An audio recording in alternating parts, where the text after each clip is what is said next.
Ассаламу алейкум, урматтуу кыргыз журтум. Орозоңуздар кабыл болсун. Ушул орозого жетишкен Кудайга шүгүрлөрдү айтабыз. Өзүнүн үлгүсүн, өрнөгүн калтырган сүйүктүү пайгамбарыбызга салам салаваттар болсун деп, бүгүнкү орозодо 30 күн теледорборун баштадык. Биз менен кала бериңиздер. Бул айда өзгөрүлбөсөк, кайсыл айда өзгөрүлөбүз? Бүгүнкү тема өзгөрүүнү өзүңдөн башта деп туруп, буюрса баштап атабыз. Кудай Таала баарыбызды өзгөртсүн, жакшы жакка чакырсын. Ушул биздин суроолорубузга жооп берүү үчүн дин алымы, дин таануучу, коомдук ишмер Санжарбек Ташматов устазыбыз келген. Ассаламу алейкум, орозоңуз кабыл болсун. Ассалам, сиздердин да кабыл болсун, орозоңуздар. Жакшы устаз, анда эл менен амандашып, бүгүнкү теманы ачып бериңиз. Бисмиллахир-рахманир-рахим. Ассаламу алейкум, урматтуу көрөрмандар. Алла таалам кармаган орозоңуздарды кабыл кылган болсун.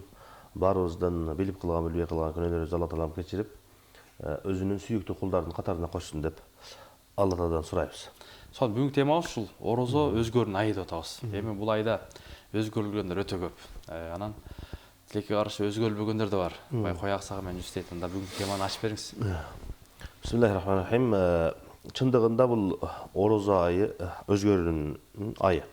Эмнеге дегенде Алла Таала Кур'ан-ы Керимде ушул орозо туурасында аятта айтканда, аяттын аягында лааллакум таттакун, балким силер таква болосуңар, балким силер оңолосуңар, балким силер алдыга жыласыңар деген аятта айтылган. Ошондуктан орозонун маанисин карасак, ичиндеги ибадаттарга көңүл буруп карасак, пайгамбар алейхисаламдын осуяттарына караган болсок, чындыгында ушул орозо айы өзгөрүүнүн айы экендигин байкайбыз. Неге дегенде инсан гаплетте калышы мүмкүн, Алла Тааладан алыстап калышы мүмкүн, өзүнүн түпкү жүрөгүндө асыл нерселер болсо дагы кээде инсан адашып калышы мүмкүн. Же болбосо жаштыкта, же болбосо кээде гаплеттикте өзүнүн негизги максатынан бир аз оңго солго кетип калышы мүмкүн да. Ушул орозо айы ошондой адамдарга, бул эми табигый эле ар бир адамда кемчилик бар. Кээ бир адамдарга көбүрөөк кыйшайып кетсе, кээ бир адамдарга бир аз эле болот. Ошого карап орозо айы ар ким өзүнө жараша канчалык туура жолдон, же болбосо негизги багыттан канчалык даражада алыстаган болсо, ошол деңгээлде кайрадан кайтыш керек. Ошондуктан Кур'ан-ы Керимдеги жанагы биз айткан аяттын аягында лааллакум таттакун, балким силер таква болосуңар дегендин таржымалына пайгамбар алейхисалам бир нече хадистерде түшүндүрүп берген. Ошолордун арасында жанагы инсандын ички дүйнөсү туурасында, башка адамдарга болгон мамилеси туурасында, Алла Таала менен болгон мамилеси туурасында бир нече хадистерди айткан да. Ошолордун эң эле башында турганы пайгамбар алейхисалам айтат, ар бир орозо, ошол ар бир ооз ачууда Алла Тааланын дозоктон кутулуучу кулдары бар деп айтат. Башка бир хадисте пайгамбарыбыз алейхисалам айтат, инсандын ошол орозодо башка бирөөлөрдү жамандап, башка бирөөлөрдүн акысына кирген болсо дейт, Алла Тааланын ал адамдын ачка жүргөндүгүндө эч кандай Алла Тааланын муктаждыгы жок деп айтат да. Демек бул орозо айы жөнөкөй эле ачка жүрүп коюу эмес, ошол күн эртең менен кечке чейин ачка жүрүү эмес, балким инсандын өзүнүн жүрүм туруму, эң башкы ошол айткан сөзү, тили менен, башка адамдарга болгон мамилеси менен, адеп аклагын, жүрүм турумуну, ички дүйнөсүнүн бардыгын өзгөртө турган ай болуп эсептелет. Жанагы пайгамбар алейхисаламдын хадистеринде аяттын түшүндүрмөсүнө келсек, ушул нерселерди өзгөчө баяндап берет. Жакшы, анан агай ушул орозо айда негизинен ушул адамдар көпчүлүк өзгөрүлөт экен. Анан ошол өзгөрүлүп, ошол кийинки орозого чейин жеткендер бар экен. Анан орто жолдо жетпей алгандар бар, ала салып кеткендер. Ошол жөнүндө айтып берсеңиз. Бул жерде азыр ушул бая биз башында баштагандай эле пайгамбар алейхисаламдын хадисинде айткандай, ошол ар бир ооз ачууда Алла Тааланын дозоктон кутулуучу кулдары бар деп атпайбызбы? Хадисте келгендей. Ушул орозону инсан канчалык ошол осуяттарга ылайык, пайгамбарыбыз алейхисалам айткандарына ылайык аткарган болсо, ибадаттарды кылган болсо, анын мындайча аз бүгүнкү тил менен айтканда заряды ошончолук көп болот. Ушул 30 күндүн ичинде канчалык көп заряд алган болсо, ал ошончолук анын таасири ошончолук көпкө жетет да. Кээ бир адамдарга өмүр бою жетиши мүмкүн. ошол бир айлык орозо же болбосо бир күндүк орозо ошол адамдын өмүр бою өзгөрүшүнө себеп болот. Жашоосун өзгөртөт. Жашоосунун баардыгын өзгөртүшү мүмкүн. Мисалы үчүн ичкен болгон болсо, чеккен болгон болсо, туурабы? Бузукулукта жүргөн болгон болсо, намаздан алыс болгон болсо, арамга жакын болуп жүргөн болсо, балким ушул күндөрдүн биринде ал Алла Таалага чын жүрөктөн тооба кылып кайткан болгон болсо, балким анын жашоосу бир сиз айткандай бир орозодон экинчи орозого чейин эмес, балким өмүр бою 180 градус өзгөрүп кетиши мүмкүн. Анан бул жерде биз өзгөрүү дегенибизде эми бүгүнкү тил менен айтканыбызда эң биринчи адам ушул жакшы жакка кадам ташташ үчүн эң биринчи инсан өзүндөгү эски нерселерди, жаман адаттарды, же болбосо жаман мамилелерди, жаман көз караштарды, өзүндөгү терс нерселердин баардыгын тазалаш керек да. Ошондуктан бүгүнкү тил менен айтканда удалить кылыш керек. Жанагы эски файлдар бар. Күнөө деген файлдар бар. жаңылап, обновление кылып. Ооба. Перезагрузка кылыш керек орозонун астында. Тооба кылуу боюнча бул Алла Таала менен өзүнүн мамилесинде, намазында, зекетинде, садакасында, ошондой жерде кемчиликтер болгон болсо, Алла Таала менен болгон мамилесинде. Жүрөгүндө, ишеничимде кемчиликтер болгон болсо, ошол орозонун астында чын жүрөктөн формат кылып, баардыгын өчүрүп, удалить кылып, эски файлдарды бар. Жаңы бирак ачып башташ керек. Себеби араб тилинде мындай алдымдарда айтканда мындай эреже бар да. Ат-тахлияту кабла ал-тахлия дейт. Ошо сен бир нерсеге кириштен алдын, жаңы нерселерди загрузка кылыштан алдын, өзүңө жүктөштөн алдын, биринчи сен өзүңү даярда. Ошого татыктуу бол. Орозо айында ошол Алла Таала инсандын күнөөсүн кечирип, Алла Тааланын ырайымына жетиш үчүн биринчи адам өзү татыктуу болуш керек да. Жанагы биз айткан орозонун астын жанагы тооба кылуунун, жанагы удалить кылып, жанагы эски файлдардын өчүрүүнүн негизги максаты ушул. Орозого киргенде инсан Алла Тааланын ырайымына, ошол Алла Таала ошол адамдын дубасын кабыл алуусуна татыктуу болуп кириш керек.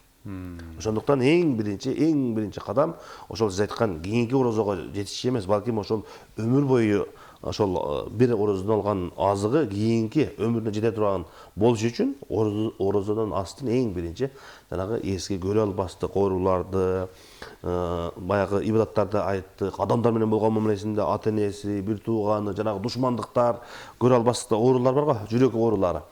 Ошолордун баардыгыны биринчи ак баракты баштап ошолордун баардыгын тазалаш керек.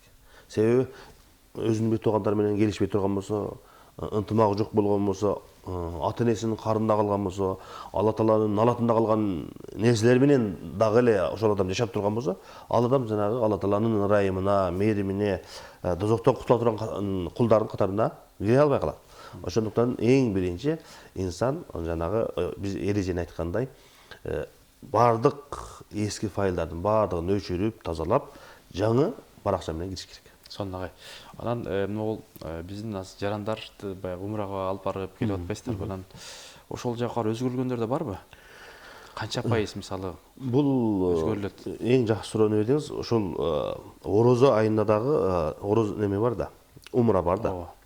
Өзгөчө пайгамбар алейхисаламдын хадистери бар, өзгөчө орозо айында кылган умранын өзгөчөлүгү дагы бар да. Эми бул жерде инсан кайсы жерде болсо дагы мындай деген сөз бар да. Адамды улук кыла турган нерсе жер эмес дейт да.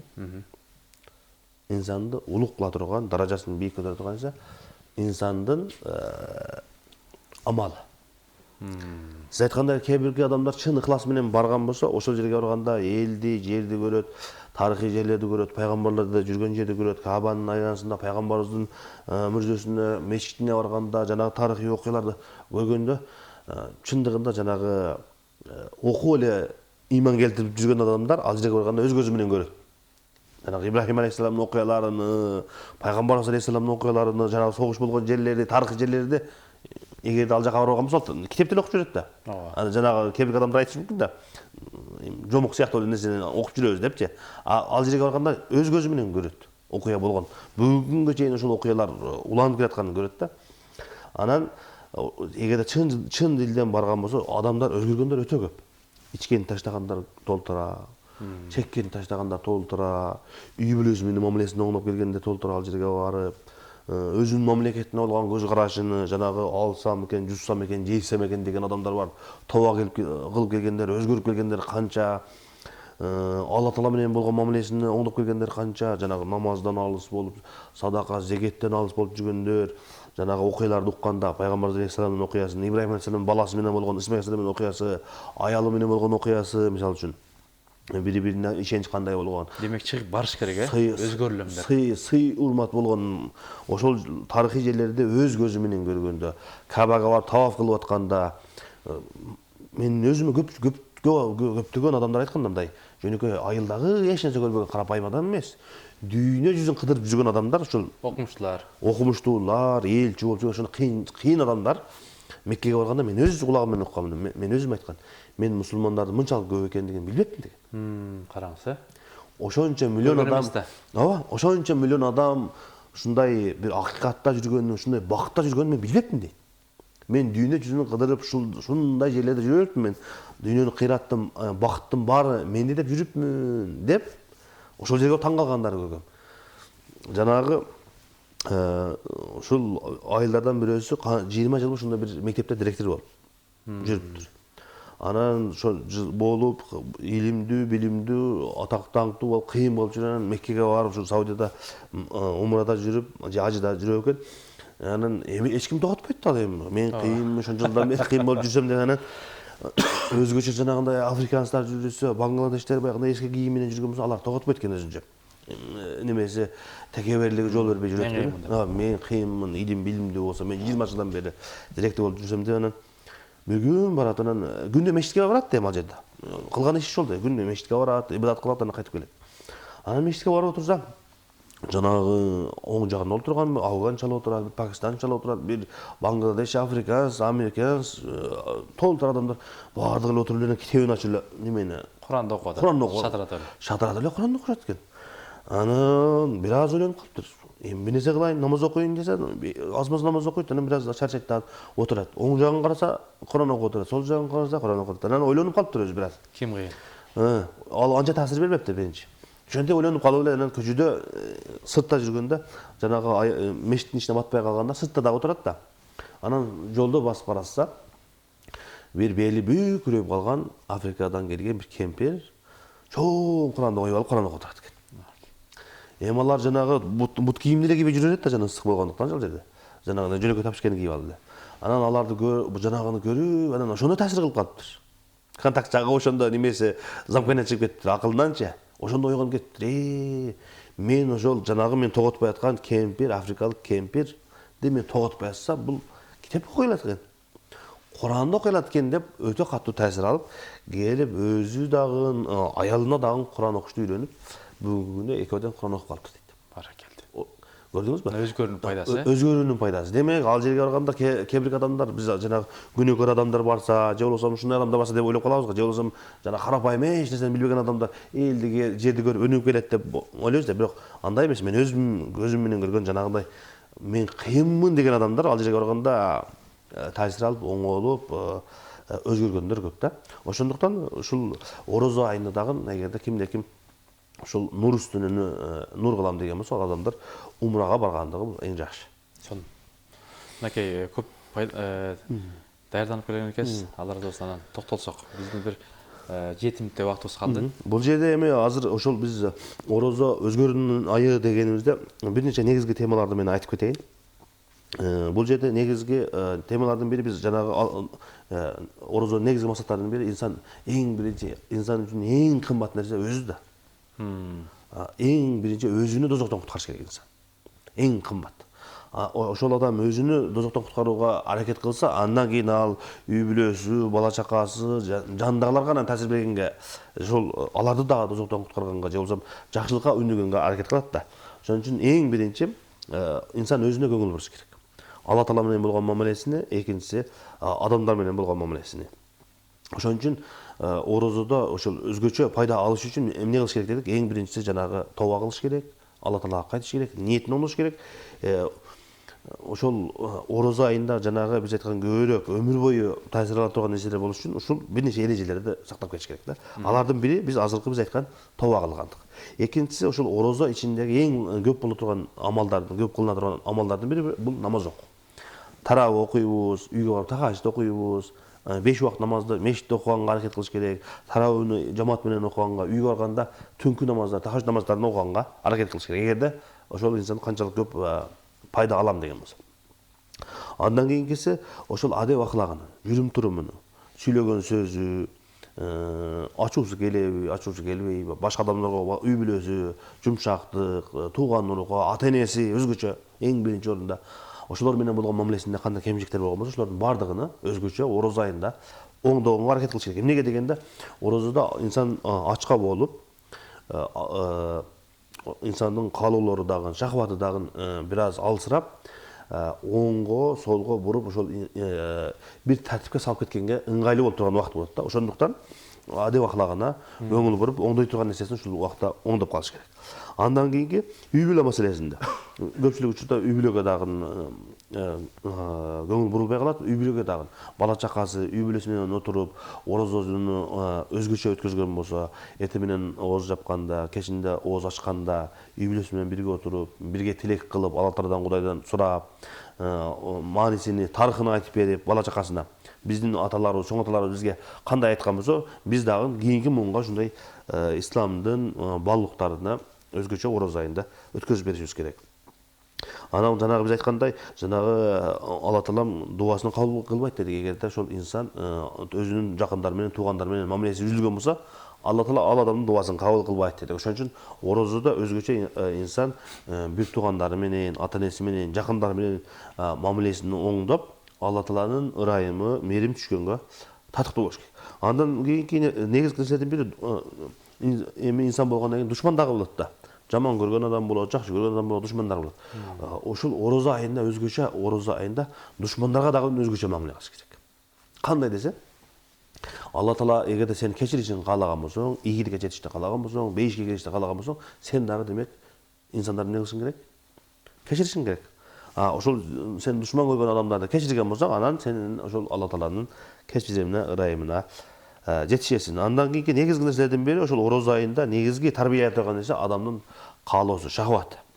Аялына жакындоо, же болбосо жанагы чектен чыгып кеткендик, зынадан, көз зынадан, же болбосо арам оокатты жегендиктен, мисалы үчүн. Эртең менен кечке чейин орозо кармадың, демек сен арам иштен дагы өзүң кармасаң болот экен. Бирөөнүн акысын жегенден өзүң кармасаң болот экен, көзүң сактасаң болот экен, зынага баргандан өзүң кармасаң болот экен. Ошол орозо айында жанагы биз айткандай, башында айткандай, орозо кармагандан кийин инсандын нафсы дагы бир аз алсырап, ошол башкарганга ылайыктуу болуп калат. Ошон үчүн орозо айында кимде ушундай кемчилик болгон болсо, туура эмес жактарга барган, каалоолорунда, бирөөнүн акысын жегенде, жанагындай зына, ушул жака бара турган оорусу болгон болсо, ошол орозо айында ошолорду оңдоп тартипке салып калыш керек.